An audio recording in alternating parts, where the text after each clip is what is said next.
You check your bank statement at the end of the month and something feels off. You spent money, you paid your bills, you bought groceries, filled up your gas tank, maybe grabbed a few things online, and at the end of all of it, you have less money than you started with, which makes sense. That is how spending works. But here's what most people never stop to consider. What if some of that money was supposed to come back to you, not as a coupon, not as a loyalty point buried in an app you never open, actual cash deposited back into your account just because you used the right piece of plastic? That is what cashback credit cards do. And the difference between using the right one and the wrong one is not small. Over a year, it can be hundreds of dollars. Over 5 years, it can be thousands. So today, you are going to find out exactly which credit cards pay you back the most in 2026, how they actually work, and how to pick the one that fits the way you already spend money. First, a quick foundation. Cashback is exactly what it sounds like. When you make a purchase with a cashback credit card, the card issuer gives you back a percentage of what you spent. That percentage is called the cashback rate. If your card has a 2% cashback rate and you spend $100, you get $2 back. Spend $10,000 in a year, you get $200 back. Simple math. But not all cashback cards are built the same, and understanding the three main structures will save you from choosing wrong. The first structure is flat rate cashback. You earn the same percentage on everything you buy, no matter what category. The second structure is tiered or category cashback. You earn a higher rate in specific spending categories like groceries, gas, or dining, and a lower rate on everything else. The third structure is rotating category cashback. Your higher earning categories change every quarter, and you usually have to activate them manually to get the bonus rate. Each structure has a different ideal user, and by the end of this video, you will know exactly which one matches you. Now, here's the part most people skip.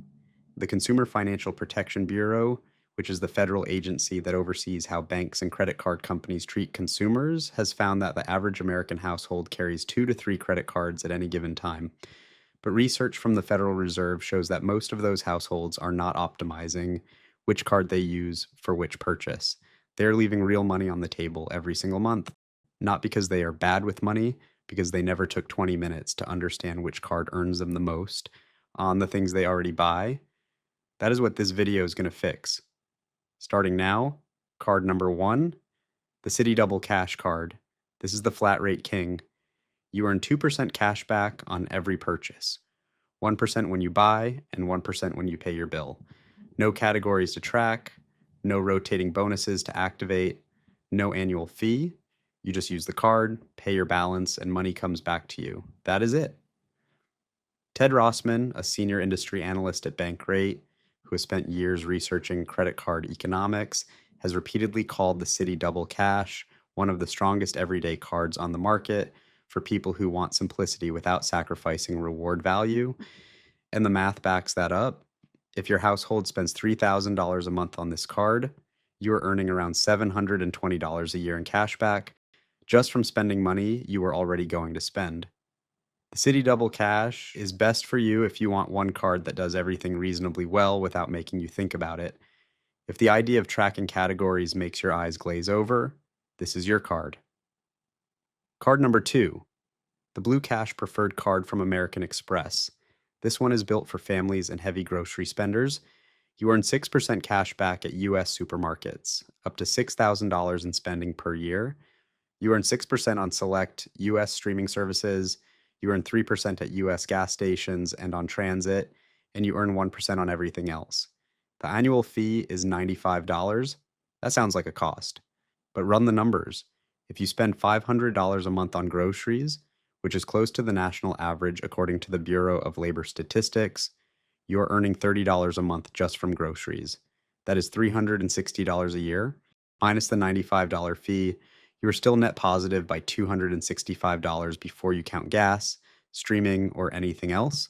The Blue Cash Preferred is best for you if your biggest spending category is groceries, and you want to turn your weekly food run into automatic savings.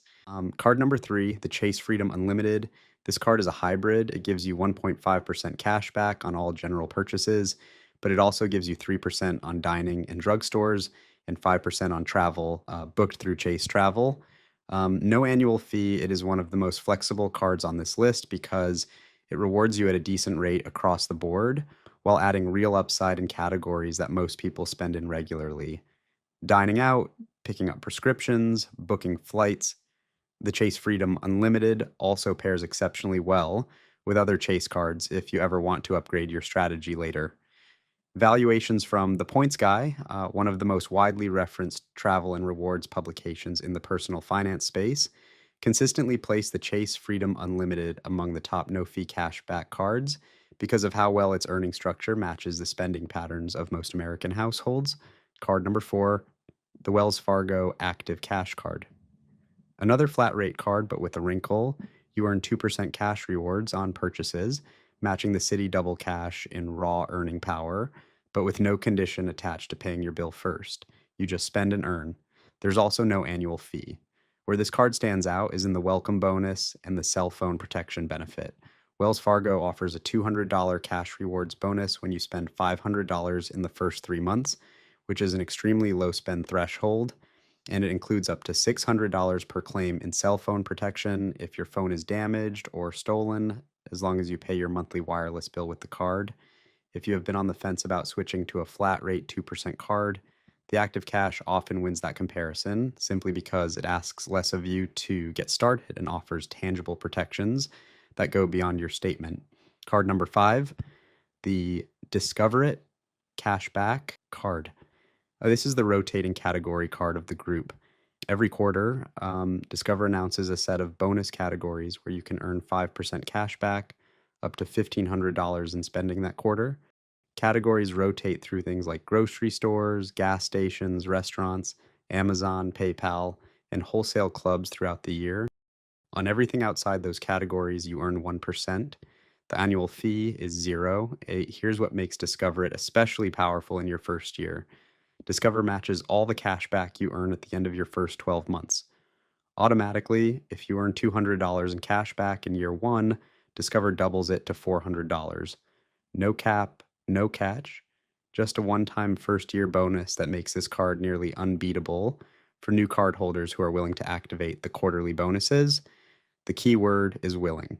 You have to remember to activate. If you set it and forget it, you lose the 5% and drop to 1%.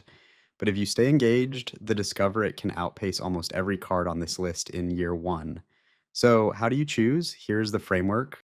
Start with your actual spending. Pull up last month's bank statement or credit card bill right now and look at where your money actually went. Not where you think it went, where it actually went. Most people are surprised to find that groceries, dining, and gas dominate the list. If groceries are your biggest category and you spend over $250 a month there, the Blue Cash Preferred will almost certainly beat a flat rate card even after the annual fee. If your spending is spread out across many categories without a clear dominant one, a flat rate 2% card like the Citi Double Cash or Wells Fargo, Active Cash is almost always the better move. If you are a new card holder or you opened a new account in the last year, the Discover It Cash back first year match can make it the highest returning card in this entire list for your specific situation. Now, here is something the card issuers are counting on you not to do. They're betting that you will either carry a balance or spend more than you normally would because the card rewards you. Do not do either. Cashback cards are only profitable for you if you pay your balance in full every single month. The moment you carry a balance and start paying interest, the interest charges, which typically run between 20 and 29% APR on rewards cards, wipe out every dollar of cashback you earned and then some. A 2% cashback rate cannot win against a 24% interest rate. Not even close. The math only works in your favor when you treat a cashback card exactly like a debit card. You spend what you have, you pay the full balance, you collect the rewards. That is the only way this works. Behavioral economist Dr. Drazen Prelek of MIT published research showing that paying with credit rather than cash consistently causes people to spend more per transaction because the pain of payment is delayed and therefore psychologically dulled. Card issuers know this. They built their business models around it. Your job is to know it too and to counter it by using your cashback card with intention. Set a budget, stick to it, auto pay the full balance, let the rewards accumulate. One more thing before you go. Cashback does not expire on most of these cards, but the value of your points or cash rewards can be diluted over time by inflation if you let them sit too long. Redeem regularly, whether it is a statement, credit, a direct deposit, or a check. Get that money working for you instead of sitting in a rewards balance you never touch. You started this video noticing that your money was leaving and not coming back. Now you know that with the right card and the right habits, some of it can. Not a lot, not enough to change your life overnight, but enough to matter. Hundreds of dollars a year just from the spending you were already doing. The only difference between getting that money and not getting it is which card you put in your wallet. Pick the right one.